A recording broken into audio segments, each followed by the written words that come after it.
மாநிலம் முழுவதும் அதிமுக, திமுக பிரமுகர்கள் வீடுகளில் சோதனை நடத்த வேண்டும் என பாஜக தேசிய செயலாளர் ராஜா வலியுறுத்தியுள்ளார்.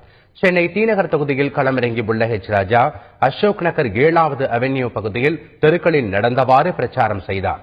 சாலைகளில் நடைபயிற்சி செய்பவர்கள், வீடுகளில் இருப்பவர்கள், கடைக்காரர்கள் அனைவரிடமும் அவர் வாக்கு சேகரித்தார். அப்போது தந்தி டிவிக்கு அவர் அளித்த பேட்டியில் அதிமுக, திமுக இரு தரப்பினரின் வீடுகளிலும் சோதனை நடத்த வேண்டும் எனவும், பணத்தின் மூலம் இரு கட்சிகளும் ஜனநாயகத்தை சீரழிப்பதாகவும் தெரிவித்தார்.